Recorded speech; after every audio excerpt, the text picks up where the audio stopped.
Yes, okay. So once again, a warm welcome to everybody. Um, my name is Vrushali. I'm a writer. I'm in my 40s. I am a single divorced woman. Um, I come from a family of very strong women. My mother was the strongest of all of them. And what I'm about to relate to you is my true story. This all of this has actually happened with me.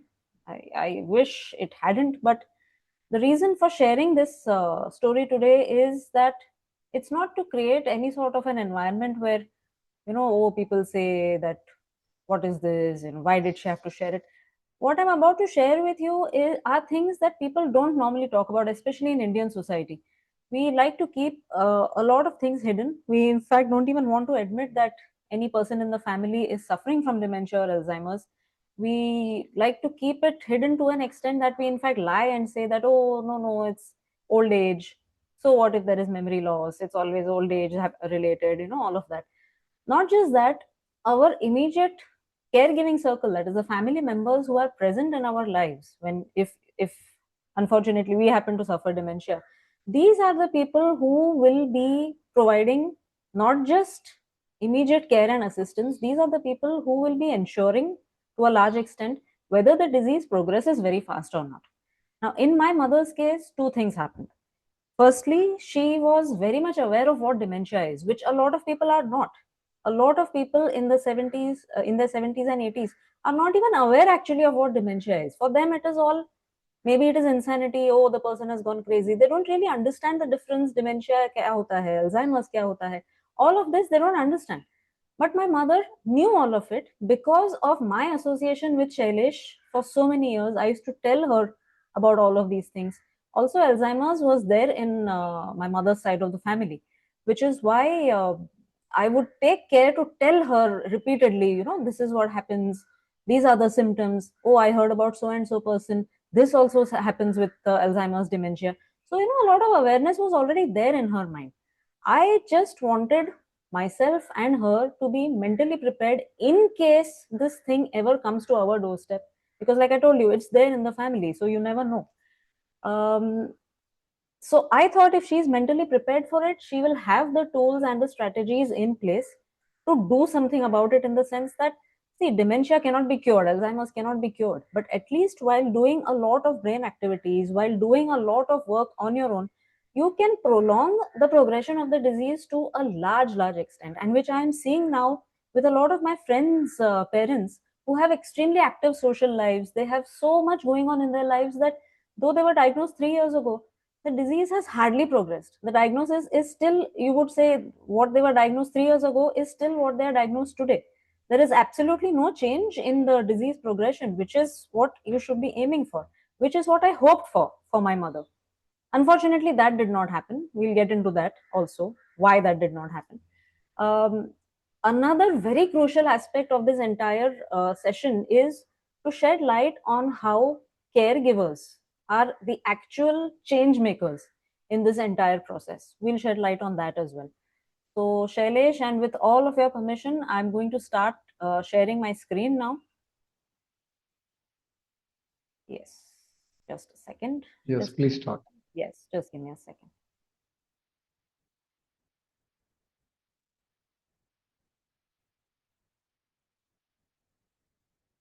Yes, can everyone see this?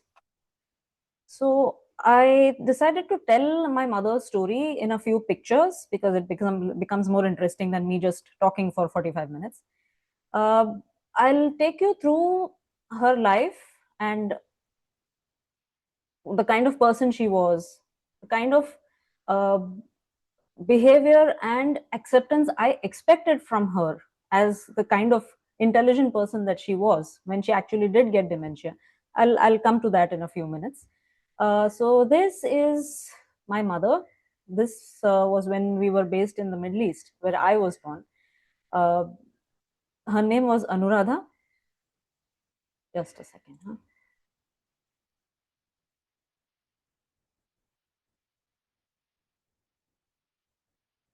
Just give me a second. Yes, this was my mother. Her name was Anuradha. She was born in 1946 in a very small village in Ratnagiri. The youngest of 8 siblings, one of whom passed just, I think, a year after she was born. So you could say the youngest of 7 siblings. From a very young age, she showed tremendous aptitude for learning. She was a voracious reader, which my nana, that is her father, helped her in because he was a voracious reader himself. And she showed tremendous people skills and networking and all of that, which the rest of the siblings did not have those qualities. Sometimes it's you're just born with these things. You can't really explain it. Even as a very young child, she showed an aptitude for learning more about people, for learning new concepts, for being very curious about the world, how things work, why people do things the way they do, what different languages are there in the world. She was just like a sponge, soaking up everything that she came across. While growing up, the family had realized that this is a child that will go very far. Now, just remember, born in 1946, in those years, not many women even completed school. But I'm very proud to say that my mother was the first woman graduate of her village. There were graduates, but they were all men. She was the first woman graduate. Not just that, at a time when the family was not doing so well, my nana had already passed away, and the siblings had started working to support the household. At that time, when she didn't even have money for textbooks or anything, she sat for the public service exams, which are now known as UPSC and MPSC exams. So she sat for what is now known as the MPSC. In those days, it was known as the PSC exams, public service. And she was just a voracious reader of newspapers and consuming current affairs and talking to people. And she had already started working by then. And she just went and sat for the exam. That was the kind of person she was. She just didn't have any fear. She's like, at the worst, what is going to happen? I will not clear the exam. But if I clear, then that, really paves the way for a lot of things for me in the future. She sat for the exam, and would you believe it? She scored 16th, 1-6 rank out of all the candidates for the state. That meant that she immediately got a job at the government level. Not only got a job at the government level, she was posted to Mantralaya in the home department. So that was a huge matter of pride for the village also, that our girl not only has done so well, now she's going to work in the home department in Mantralaya. So it was a huge deal back then. She came to Bombay, later on met my father. My father and her have actually known each other since childhood because they are very distantly related to each other. Then they met again in Bombay, and then they started seeing each other. Later on, got married. Uh, after he got married to her, got a job in the Middle East a year later, and he went to try his prospects over there. And a couple of years later, he was able to secure a visa for her as well, and she left. So I was born, that's me, in 1979. I was born in Dubai. Uh, and as is the case with all people, the first contact person you have in your entire world is your mother. And for me, not only was she my first contact person, she was my point of contact for many, many, many things all throughout my growing up years, even well into my adulthood. And I'm very glad for that because I could not have found a more articulate, a more intelligent, a more curious, a more fearless person to grow up with and to have as a role model. It never occurred to me to look for role models anywhere else. In fact, I didn't even realize for the longest time that she had been my role model for so many years. If anyone ever asked me later on, when you're in school, teachers want to make conversation with you and they want to ask you who is your role model. And I had no concept of what a role model is. When I understood what a role model is, I said, but all of that describes my mother. A lot of people say that my mother is my best friend. In my case, she literally was my best friend because though she was 34 years, I think 33, 34 years older than me, there was never there was never a second of what you would call a generation gap, for example. Or there are things that you say that, oh, I can't discuss this with my parents, I can only say this with my friends and siblings. I can't think of a single topic even now that I would not be able to discuss with my mother.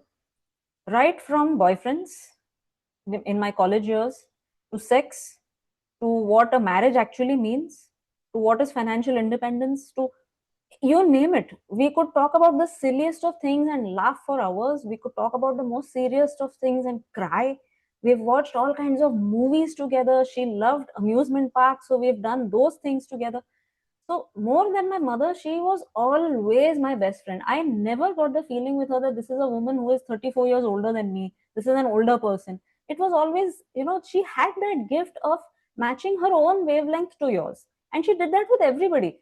The more I saw her, she could talk easily with children. She could talk easily with old people. She could talk easily with her peers. She could talk easily with teenagers. Anyone and everyone found comfort in speaking to her. And so many of my friends who did not have very good relationships with their own mothers would often later tell me after coming to my house that, oh, your mother is so chill, yeah, your mother is so cool. She doesn't mind if you ask this question or if you ask about this particular thing, or she has no problems discussing anything. It's like being with a friend.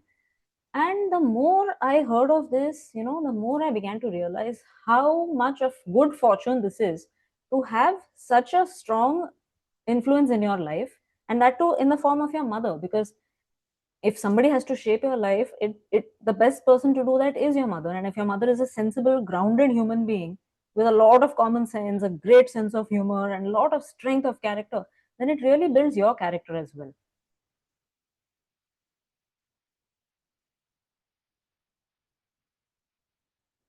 Now, life went on. I got married. Uh, but what happened was that, just a second, something is wrong with my slides again. Yeah.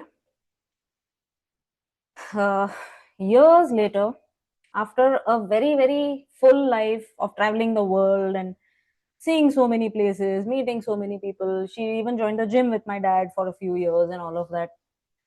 She crossed 70, and I began to see some changes in her behavior. Uh, she wasn't extremely outgoing as a person. This is not a person who would actually make plans to go out or anything, and if you took her out also, you would have to persuade her ki, Chal na, let's go and sit in a restaurant and all. For her, the best thing was, jo bhi karna hai ghar pe karo, I'm very happy to sit in the house. This became a huge problem later on. I'll come to that. uh, After she turned 70 was when she stopped going to the gym, saying that my arthritis is making it problematic for me. I can't even climb the steps of the gym. I don't feel the motivation to, go to the gym or work out. It makes me feel like I've become very old and all of that. I said, okay, then we'll enroll you in yoga classes. You can do yoga at home, which she did for a couple of years. My dad would also exercise with her. My dad, on the other hand, apart from her, being with her and all of that, he has an active life in the sense that anything to be done outside the house, my dad will do it, to this day. So I began to notice that little by little, she started putting all the work on him, in the sense that there were times when, she would make, earlier I have seen her, she would make a grocery list. She's putting down things of, list of things that she has to buy, and then she would just go down to the shops herself or go market and come back. Later on, I began to see she would tell my dad to do it, even something as simple as buy bread and eggs and this, that, and the other. I was like, why aren't you doing it? No, I'm feeling bored, I didn't think much of it, but then this became a very regular pattern with her, where everything she started telling my dad to do. So little by little, things started happening in such a way that she just stopped going out. It was the shops, then it was the bank, then it was, the earlier gym group would sometimes have a reunion or a catch up every 6 months. She stopped going for that. She stopped returning calls from people. So I began to wonder.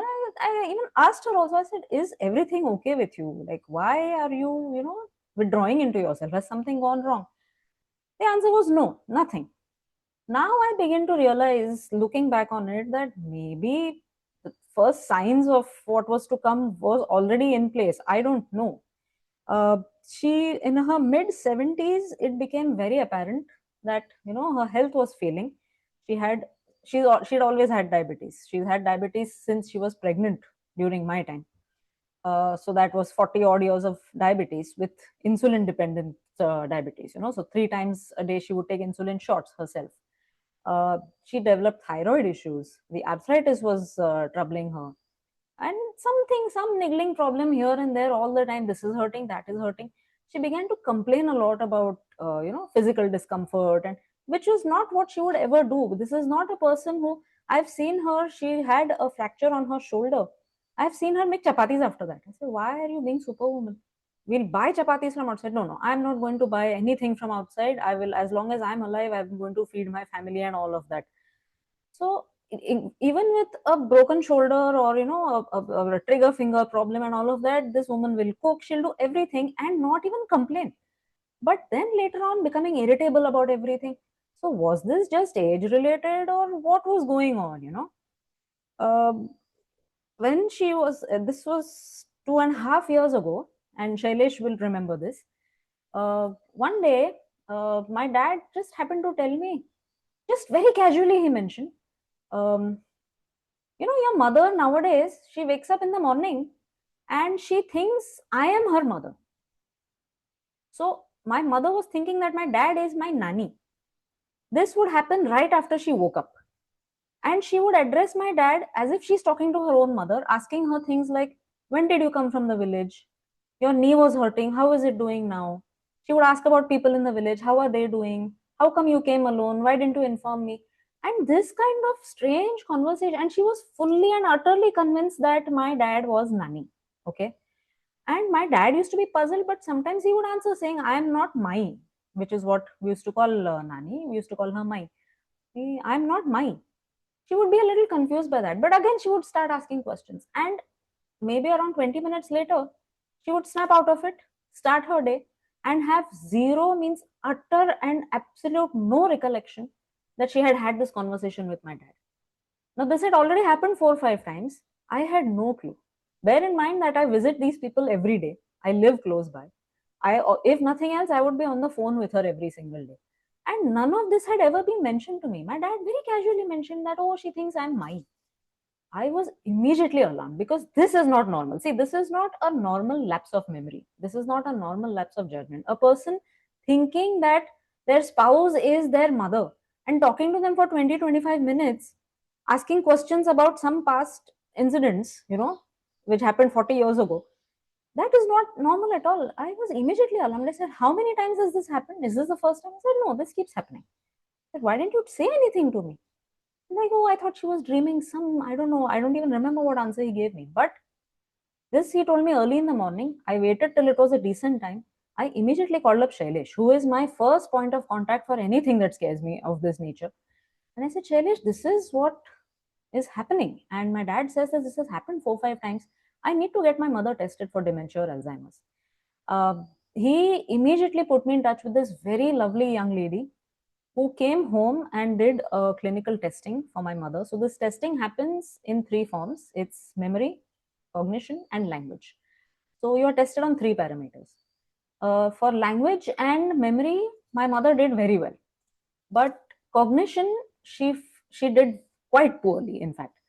And also in memory, she didn't do that great. Language, she did the best. So the assessment at that time, this was 2.5 years ago, almost 3 years ago, was that language is still very strong, but normally that is the last thing to go.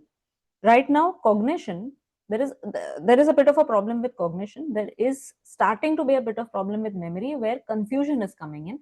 She is not immediately able to recall what day it is. She is not immediately able to recall the date. She is very clear on her own birth date, the birth date of her kids and her husband and all of that. About the immediate family, she's very clear of. But if you ask about things in general, if you ask about, say, what is the Independence Day for India, she'll take 2 seconds to think about it. She may or may not even give the correct answer. So that was the start of it. She and Shailesh, that lady and Shailesh, both recommended a very good psychologist also close to where we live. I immediately took her. The psychologist also did a very deep assessment with her and said that yes, this does look like the very early start of dementia. My mother was extremely sad to hear this because, like I told you before, this was a woman who was aware of what dementia is. She had seen it not only with her own mother. Unfortunately, she had seen it with two of her elder sisters also, who never got diagnosed. Why did they never get diagnosed? Because, oh, firstly, it became, with one of the sisters, it became a point of ridicule in the family. Uh, Things like, if she has forgotten something, or if she has suddenly zoned out, which happens very commonly with dementia patients, unkind comments like, oh, her network is gone, that sort of thing, which my mother never liked. She said, they're making fun of her. you know Nobody has taken her to a doctor. There is no medication for this. She is just sitting on her own, and as is expected, the disease progressed. That happened with the oldest Masi. Another Masi also did not get diagnosed, um, but the family at least realized what it was. They did not have immediate access to a good neurologist, but when they did eventually decide to show her, by then the disease had progressed quite a bit. So these things had already happened in front of my mother. In her case, my mother's case, diagnosis was immediate and swift thanks to Shailesh's help. Very next day after I spoke with him, the clinical testing happened. A day after that, psychologist meeting happened. So we were right on track to do something about this in time.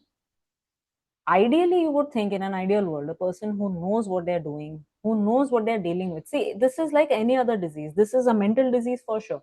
But if you have a disease like, let's say, cancer, you will find out everything about it. You will follow the treatment plan that your doctor gives you. You're going to follow a nutritious diet. You're, in fact, going to do everything, every single thing that your doctor and your caregivers tell you to do because you want to get better, right? But you're going to do it in a way that is, you're going to make a lot of informed choices about it because you have also taken the trouble to find out a lot about it in the first place, right? Same happens with dementia and Alzheimer's. The more you know about it before, unfortunately, it happens to you, the better for you, because firstly, it will not completely shock you. Secondly, you will probably have already thought of the tools and strategies of what to do. Now, to give you a brief background about myself, I have been doing a lot of mindset and mind shifting work for a lot of years. So I was already mentally prepared, given the family history of dementia, that this may happen to my mother sometime. Why happen to my mother? This can even happen to me. I'm even prepared for that. This can happen to anybody. There is absolutely no way of predicting it. But so if it happens, then what do we do? So I had already started strategizing in my head. So I was not afraid of it.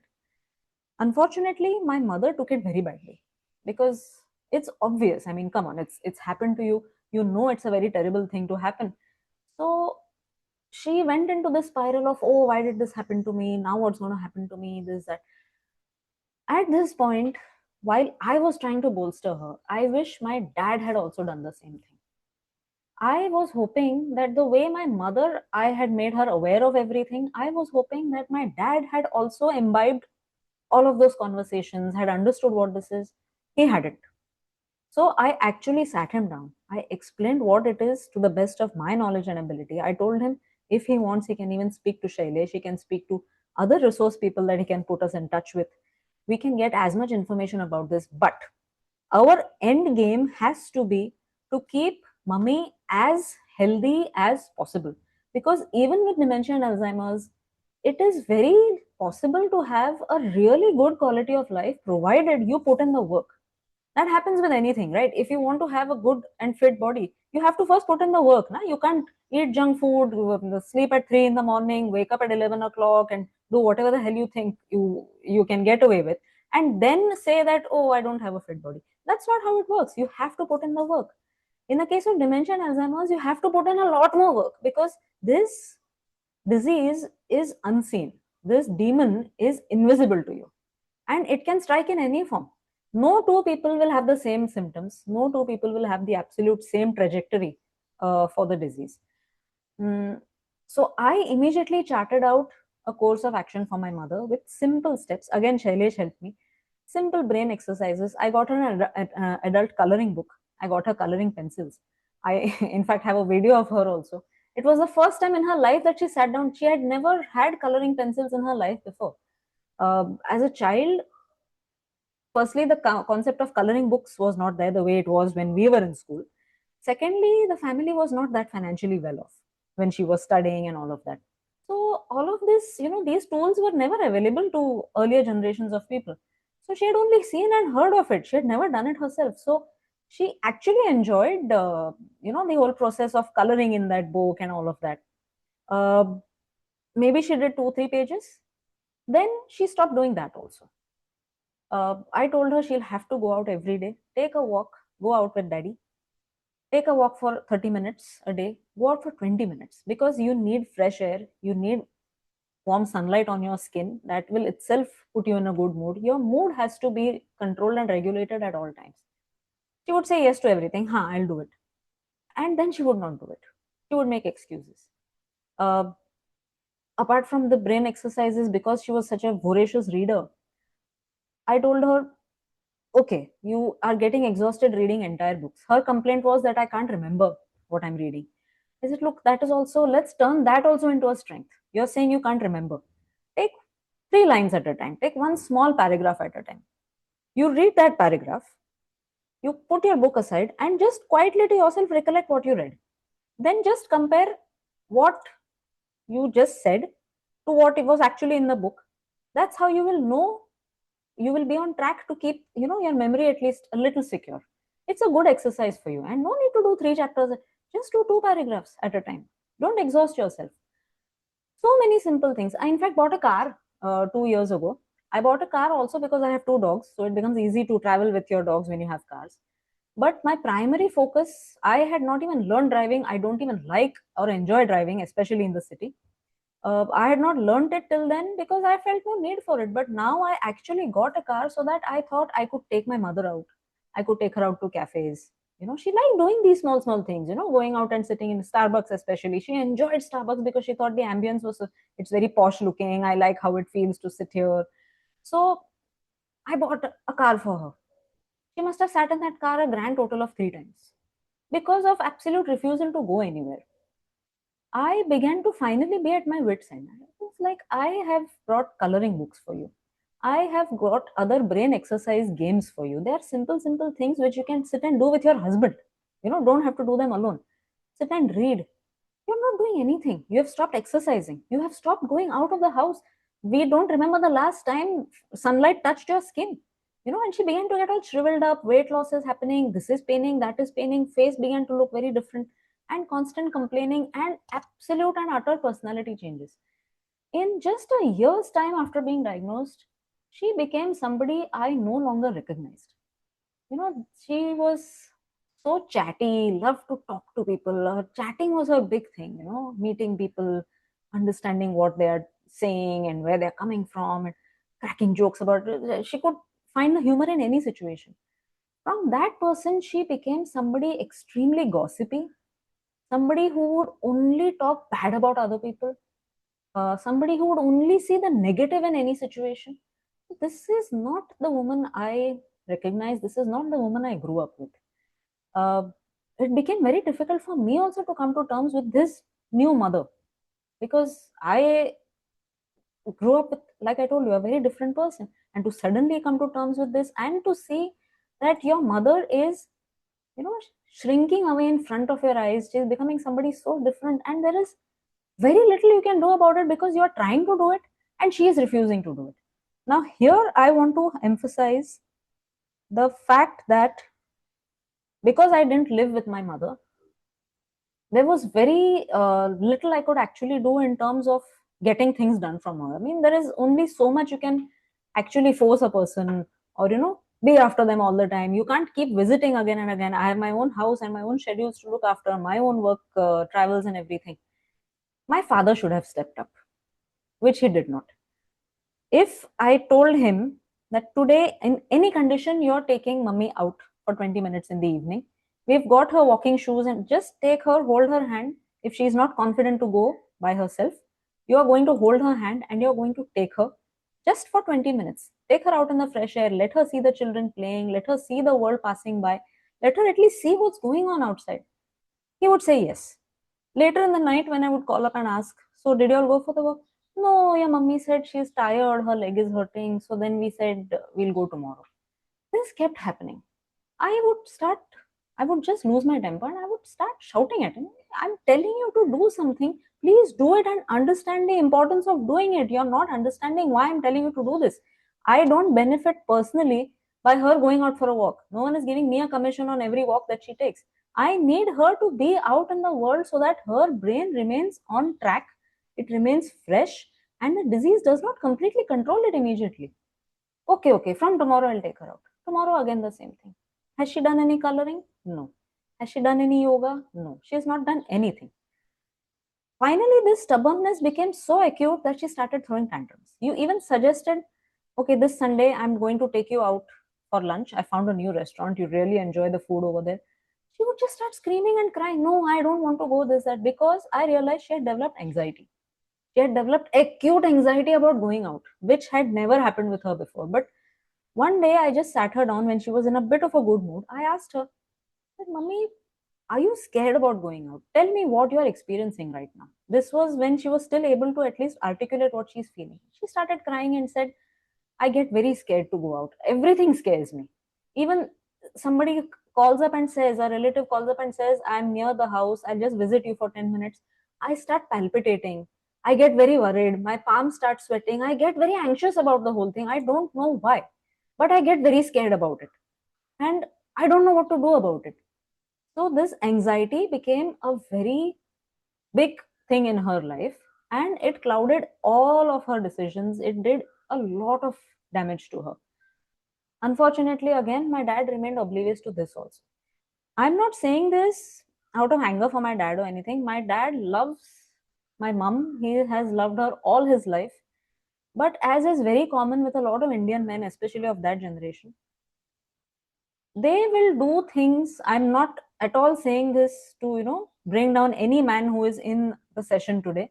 But this is just an observation from a daughter who has gone through this kind of a painful struggle with her own parents.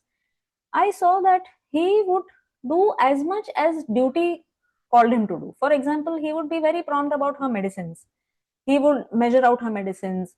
Breakfast ke time ye dena hai, lunch ke pehle ye dena hai, this that. But he should have been with her 24/7. He should have taken care to see, is she taking her medicines? I'm giving it to her, but is she taking them? Afterwards, we discovered that she was not taking them. We discovered that for months she had not taken her insulin because she had forgotten how to do it. I asked my dad, I said, when was the last time she has taken it? She has been taking insulin. I said, but her insulin bottle is empty. There is nothing in it. So where is the new insulin bottle? He was completely clueless. I said, so, and this bottle itself is old. So when was the last time she took her injections? Like, no, she takes now before lunch. So I assumed. See, this assumed business na with family members, this is the problem. That because the person has done it all their lives, they must be doing it. He should have gotten up the moment lunchtime came around. He should have gone with her to see if she's actually taking that insulin or not. You will not believe, within a few months itself of stopping this insulin, her sugar was never under the range of 400. Never. And that is so, so high, especially for a person who's already ill, who already has dementia, thyroid, and all of those issues. Finally, not doing anything, not having a nutritious diet, throwing tantrums. I tried so many tiffin services for her.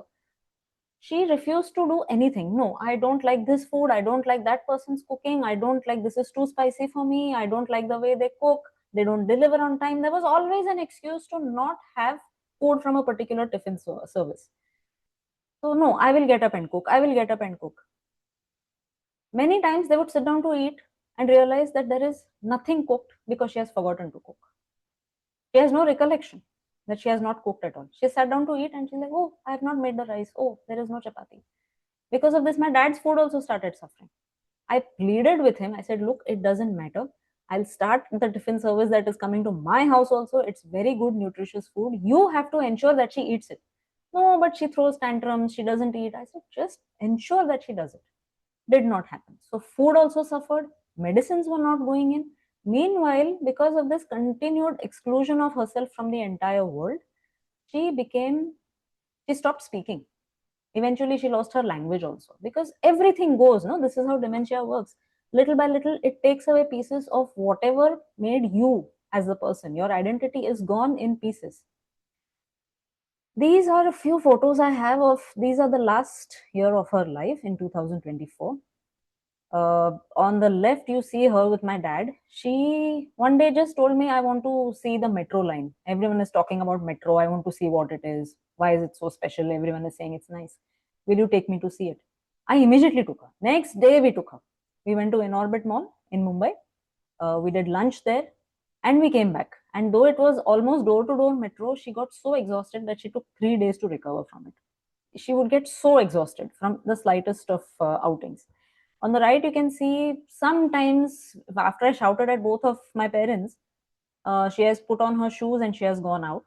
In the picture at the bottom, you can see her with my older dog. She loved both my dogs. If you have a dementia and Alzheimer's patient in your house, and if it is possible for you, I would urge you to get a pet. If not a dog, a cat, because seniors respond beautifully to children and they respond beautifully to animals. See, by then, maybe cognition is gone, memory is gone, many things are gone by then, sure. But the animal is still able to connect with you at a very visceral level. And somehow, the person who is suffering from these mental disorders, even people suffering from depression and all, they do very well when they have a pet of their own to take care of. So I would ensure that, at least one of my pets goes to see her every evening. This is the last photo that I have of my mother. By this time, she had lost everything. Uh, she was hardly able to sit up. She used to almost be in a semi coma state. She had forgotten how to speak. If you asked her a question, she would say something but in a whisper. So you can't even hear what she's saying. If you put your ear close to her mouth to hear what she's saying, it would be total gibberish. Or she is doing something with her hands like this, like this, like this. You ask her what is in your hand, she'll say, I have a hanky or I have a tissue paper, when there is nothing. By this time, she had forgotten how to eat. Now, eating is it's very heartbreaking actually. Uh, you try and feed the person, she had forgotten how to eat. She didn't know what food was. So if you put a plate of food in front of her, even if she's hungry, she's just going to blankly look at the food. She is not going to have any awareness of what is to be done with it. Okay. So you actually have to feed her. So I was feeding her small, small bites. In a couple of days after that feeding started, I realized that she had forgotten how to chew her food. So the food is just sitting on her tongue. Somewhere after a while, the brain dimly registers that there is food in the mouth, something is there, and then she would try to spit it out. So then I started putting all her food plus her tablets and everything in a mixie. I would make liquid paste out of it because she still has to take her tablet. I learned how to give her insulin shots also. All of that, if it is to happen, she needs to have nutrition, right? So I would liquefy her food and make a paste out of it. And it now, in such a small bowl, the food would be there. And one spoon, it would take almost 1 hour to finish that one meal. Very slowly, I would have to put it in her throat, make sure that her head is up so that she doesn't choke on it. All of that, because she had by then no way of telling me, but she did recognize me in some ways, what I feel, because when I touched her, if I put my hand on her head and all, she would smile. So I get the feeling that she did know who I was, though she could not articulate it properly. Uh, like I said, this was the last photo. This was August 30, 2024. And a couple of days after that, September 3rd, 2024, early in the morning, she passed away in her sleep. It had become a routine for me every morning at 8 o'clock. I would be at the house. I had the house keys also. I would go and change her because she would have soiled herself in the night. So her diaper and her clothes would need changing. I would change her. I would try and see if she could, take her to the bathroom if possible. Change the sheets, because if she has soiled her clothes, sometimes the sheets also would be soiled. Change the sheets, do all of that. Give her insulin, mix her breakfast, put her tablets in there, feed her, sit there for 1 hour, make sure she's comfortable. She would fall asleep at some point, come back at lunchtime, come back at dinner time. Make sure that she's comfortable at all times. Keep turning her, make sure her clothes are fresh, because we didn't want bed sores and all of that. This went on for more than a week. September 3, I remember the morning very well. I, as usual, went home. I took one look at her face and I realized that she's gone. because she looked very different. She looked like she was asleep, but she used to be asleep whenever I went. This time her face looked very different. And my dad had not even realized that she has passed away. I checked her breath, I checked for a heartbeat, total silence, nothing. I arranged for an ambulance. I told my dad that something seems to be up. I arranged for an ambulance because I wanted a confirmation from a doctor that she was gone. Uh, Fortunately, hospital was just 5 minutes away. I took her there. Uh, yes, they did confirm that she was gone, and her body was still warm, so she had probably passed away like half an hour, 1 hour ago. It wasn't that long. She died of a heart attack, which I realized because I think she had vomited also a little. There was some vomit on the pillow. Uh, and yeah, that was the end of everything. And it is very shocking and very disheartening for me as a daughter, especially, who was so close to her, that all of this happened in just 2 years. I'm not saying dementia killed her. I'm not saying that at all. Dementia and Alzheimer's will not physically kill you. The cause of death may be a heart attack, the cause of death may be a stroke or a fall or something else. But it does increase the state of, being sick. It increases the rapidity with which other diseases take over. Diabetes takes over really strongly, thyroid issues kick in very badly. And essentially it completely robs you of the person that you used to be. So though you can't do anything about it in terms of curing it, I mean, I hope and pray for the day, I hope I'm alive to see the day when finally a cure for Alzheimer's and dementia is announced and actually put into effect for people. But till then, at least knowing what is happening, taking care of yourself without being stubborn, completely trusting the process, uh, in the sense that if your doctor is telling you to do something, if your caregivers are telling you to do something, if your nutritionist has drawn up a plan for you, just follow it. Just trust the process, because you as a patient are in no condition to make any decisions at that time. And this is the crux of the whole issue. Because the patient is not in any condition to make a decision for themselves, they end up making a lot of bad decisions. This is where the immediate family and the caregiving circle comes in place. If there are other family members, I urge you, if you have a case like this in your own house, or if you know any neighbors or family or friends or anyone who has a case like this in the house, I would urge you to just take a look at the caregiving circle around that person. Many times in our society, we tend to let the person just withdraw. कि अभी क्या कर सकते हैं इसमें तो there is no cure ना, what is to be done, anyway the person is old. Our thing is the person is old na, how many years are left, so should we invest too much time and effort in this, anyway there is no cure for this. But whatever time, even if there is just 3 years left, even if there is just 2 years left, why shouldn't that time be spent constructively, making sure that the disease does not progress as fast? If you give it a chance, it's going to progress extremely rapidly, which is exactly what happened with my mother. It got a chance to get in there.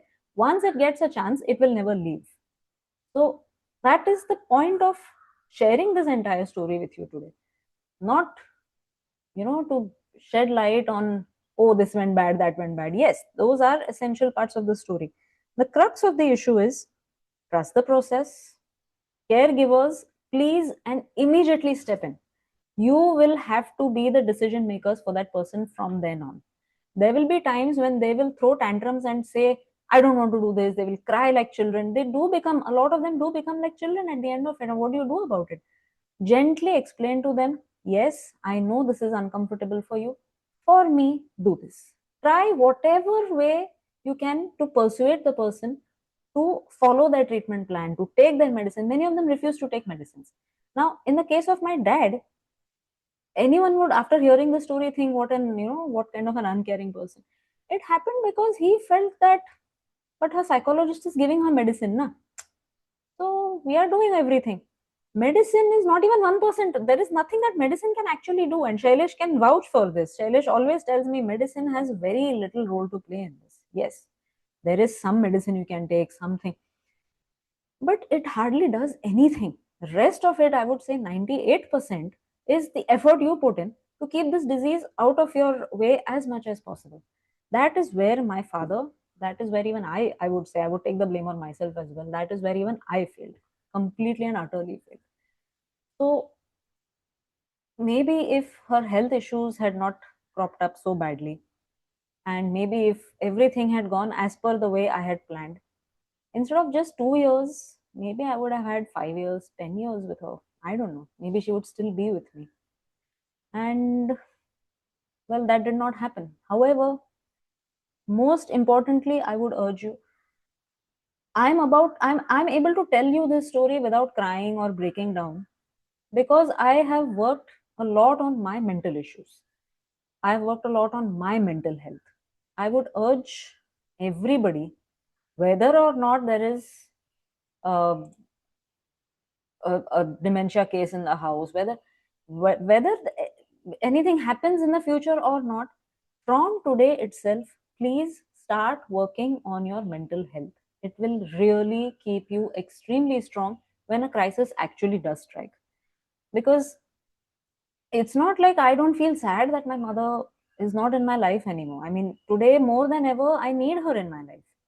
But the fact that I can talk about her without crying, the fact that I can tell this story over and over to as many people who want to hear about it, who want to learn something from it without breaking down, I can be clinical about it, is because of the amount of mental health work I have put on myself through my mindset work that I do. We can discuss that at another time.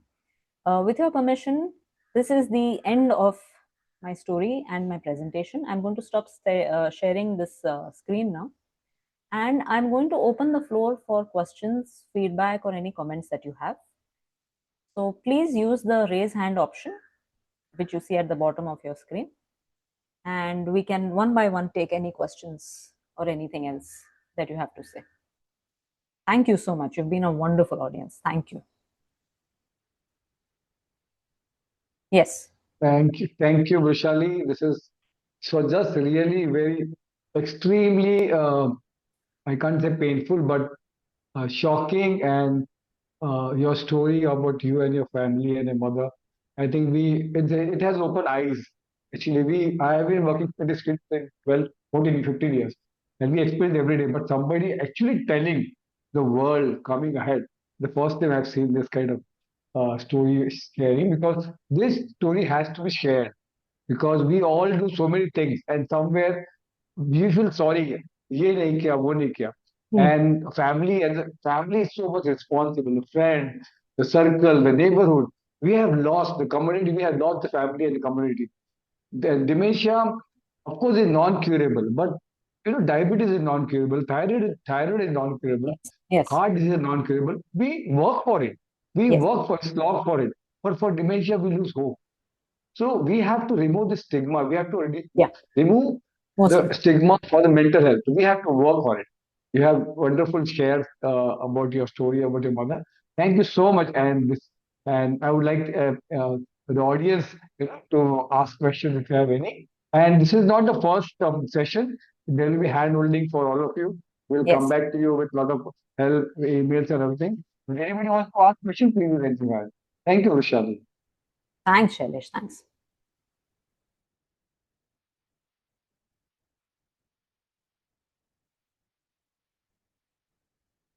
I see some questions in the chat. Let me just get my specs on for this. I see something in the chat. Pala is saying, I can correlate your experience about dementia to my story. I can completely understand what your dad was going through, as he is not completely aware of how the condition progresses. Thank you. Thank you so much. That is very important. That's a very important point. And what a loved one is losing in the course of the disease progression. Yes, you're absolutely right. This is exactly what happened.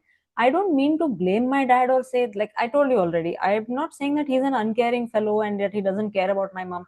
In fact, he loves my mom the most, more than me or any of his other relatives or anyone. He has loved my mother the most. But this is a very crucial point. Lack of awareness is where he's coming from. And that is what Yeah, happened in that case. Uh, absolutely, absolutely, Vrushali. No, because I also lost my dad to frontotemporal dementia at the age okay. of 58, and Okay. I can definitely correlate my story with yours. Okay. And a lot of loved ones, in our communities, Hmm. they're going through issues. They are unaware of, how the disease or what a day will look like. Yeah. So therefore, we also have been, doing this local, NGO services for over 20 years now. Okay. We are based out of Hyderabad, and I'm speaking from Hyderabad. Wonderful. And Okay. yeah. So and I'm in touch with Shailesh ji and a lot of people, and I would love to add you to my network, because please. I need strong leaders like you. But I'd like to ask you to go back. Can you explain one or two things? You Yeah. mentioned that you've been doing a lot of work at the NGO level. Can you give one or two examples for the learning of all of us who are there right now? What work exactly in which area?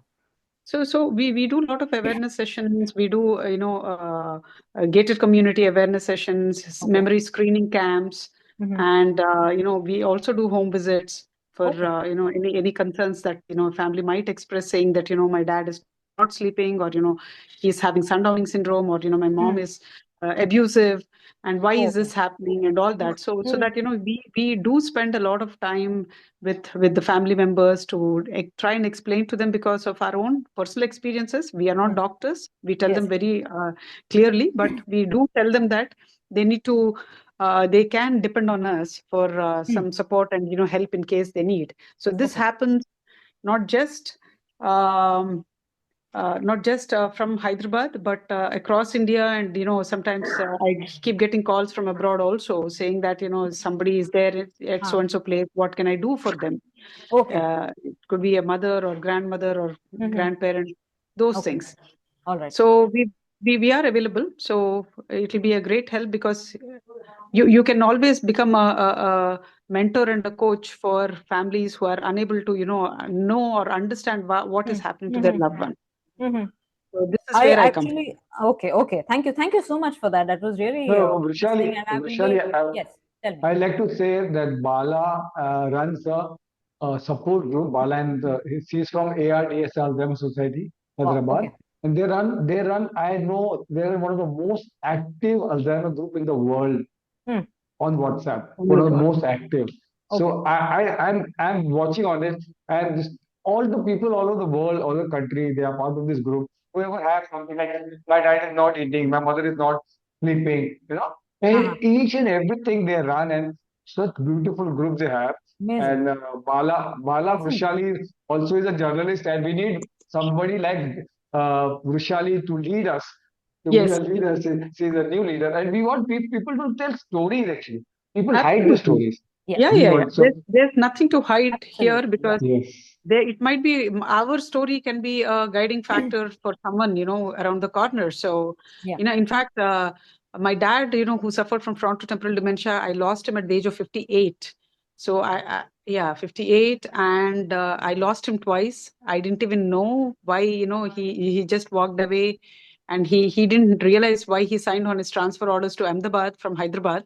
Oh my God. And his signature changed. We talk about living wills. We talk about a lot about how we need to take care of our own hard-earned money to be able to spend on ourselves. Right. And our loved ones who are going through these conditions, because they will not know about this. Yeah. And it came as a first-hand experience for me, like you.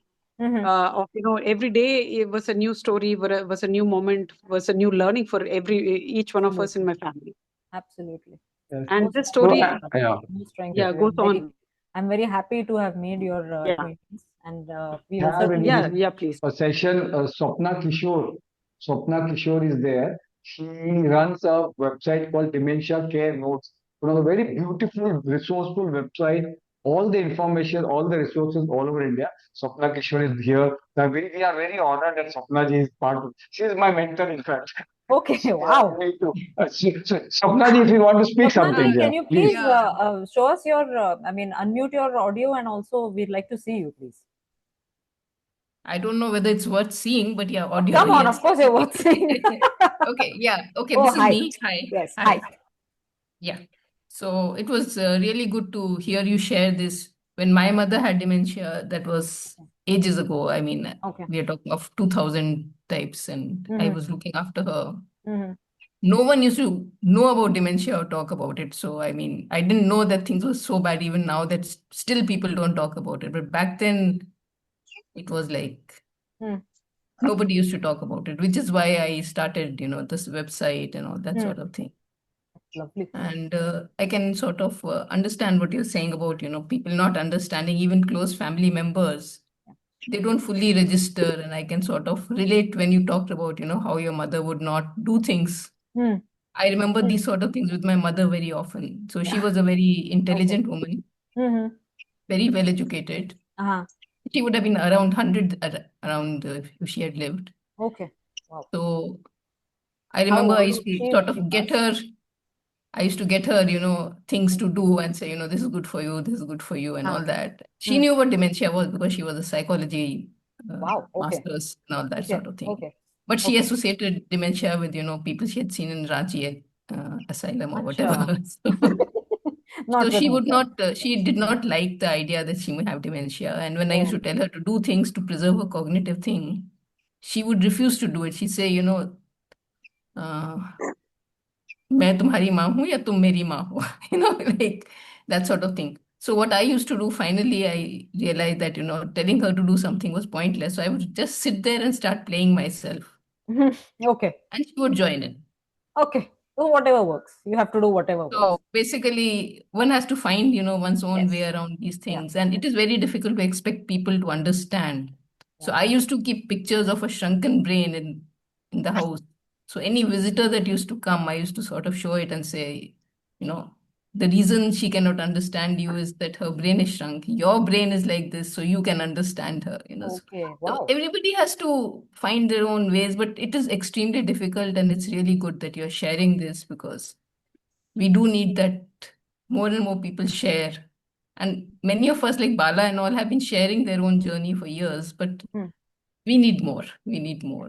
And I'm really Thank you so sad to much. see that even today the sharing is not so common. So Yeah. Hopefully that improves. Let's see. We yeah, can only hope. just just stay at it and keep doing whatever you can. Yes. That's all we Yeah. can do. Thank you. Thank you so much. Thank you so much for participating. Thanks for sharing. Thank you. Thanks, There, Swapna. there is a question in the chat. Is Mr. Sumit Sharma here? Please unmute yourself and also show us yourself on video.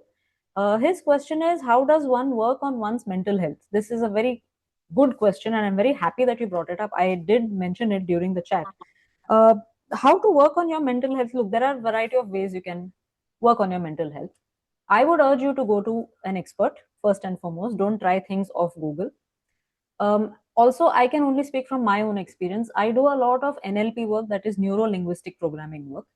I have worked on myself first. Now I also do mentoring for other people. So if I was to go back in time and retrace my steps, I don't think for myself I would do anything different. So I'll tell you what I did for myself. First and foremost, you have to bring in the point of acceptance. Like I told you, this dementia and Alzheimer's can happen to anybody. Uh, you cannot predict that this is going to happen to this person and not going to happen to that person. You can't predict that. It can happen to me also tomorrow, and I'm fully prepared for that. So acceptance in the form of mental preparation is key. That firstly, this can happen to my parents, this can happen to anyone I know, and when it does happen, I don't crumble at that step, because that is only step one. That is where your journey begins with that person. After that, you formulate a plan of action the way I did with my mother. And like Swapna ji just now mentioned, you come up with whatever you think, you come up with whatever strategies you think will work with your person. See, you know your parent, you know your sibling, you know your kid, you know them best. You know what will convince them to do something for their own good. So, what works for me or my mother will definitely may not work for someone else, right?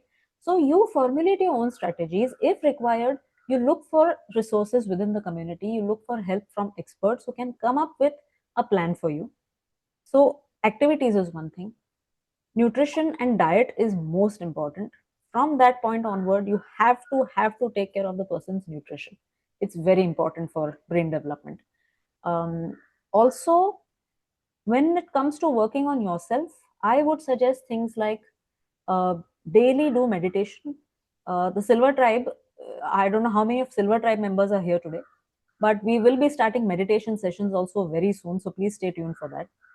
It is said that in today's world, the way we do physical exercise, running, swimming, this, that, and the other for our fitness, physical fitness, in today's uncertain, stressful world, we have to do meditation to keep the mind fit. So if you are new to meditation, I would urge you to take it up. Meditation is not only sitting and chanting Om or doing some yoga poses. Meditation can take very, very different forms. You pick what is most appropriate, what is most comfortable for you. There are lakhs of free YouTube videos on meditation available.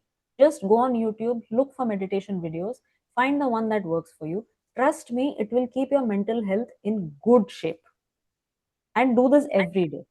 Do yoga, keep yourself physically and mentally active, and keep working on your mind in such a way that without pressure, but try and address whatever fears are there in your head. See, fear and stress is what causes a decline in mental health, not just for the person suffering from dementia.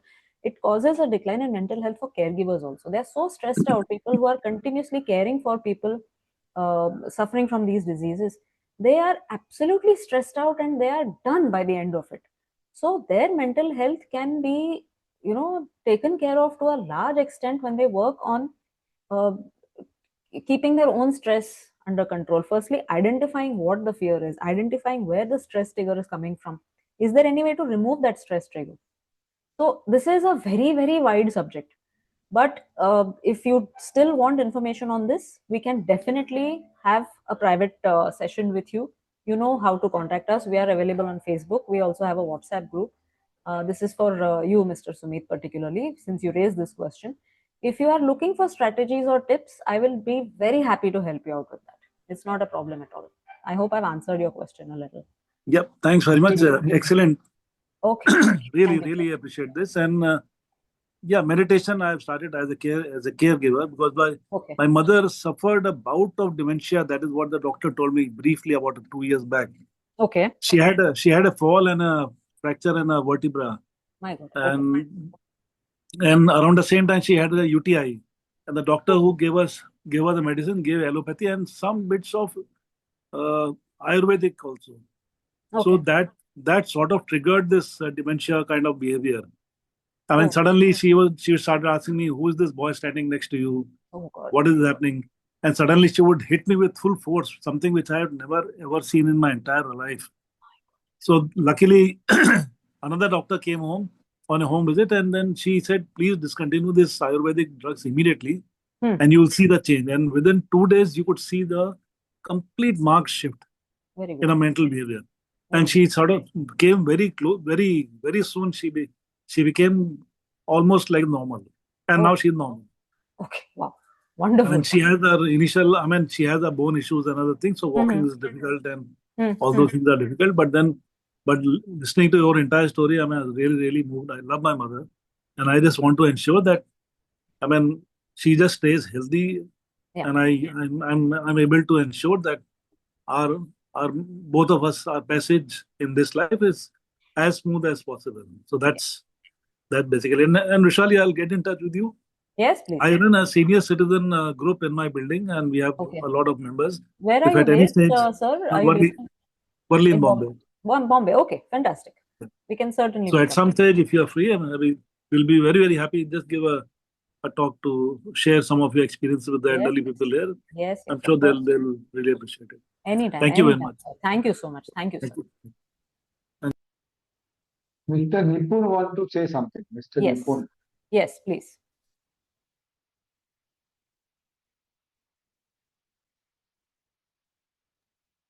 Mr. Nipun, if you want to say something.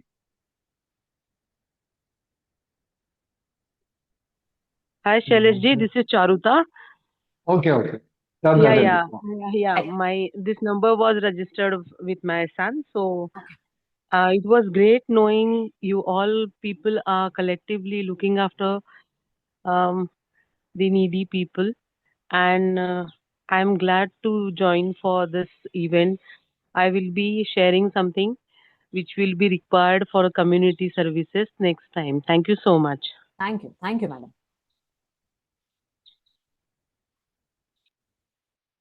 Does anyone else want to share something or have something to say or question to ask? Bhavin Ganalpa had asked a question.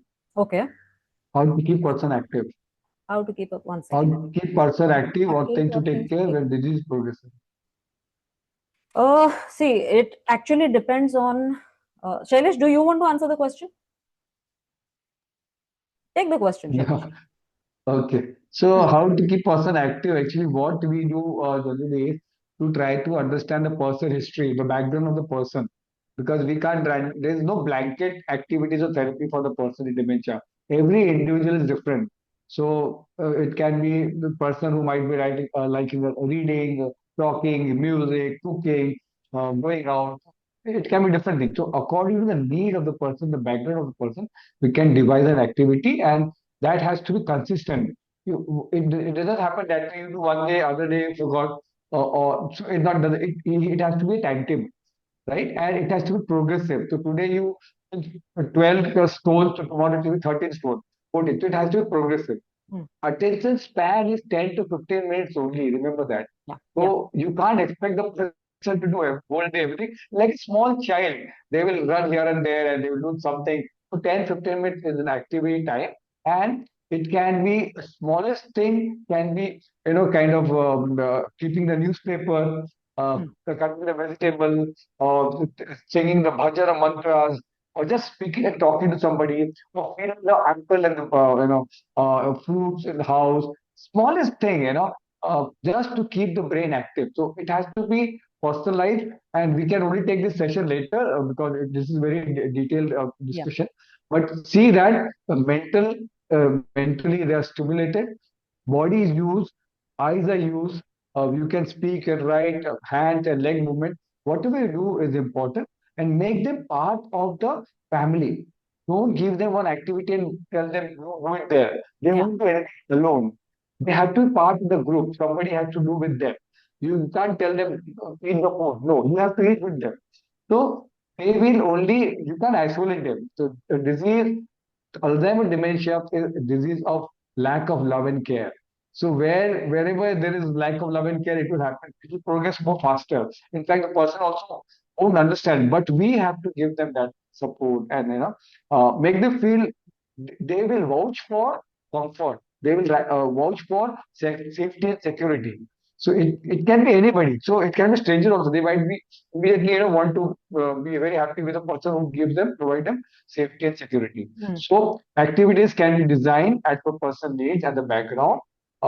It can't be blanket, but there are professionals available now in Mumbai city and otherwhere, where they have planned activities, the psychologists who come to home, 1.5 1 hour activity. So we can take help. External help should be taken. Yeah. Thank you.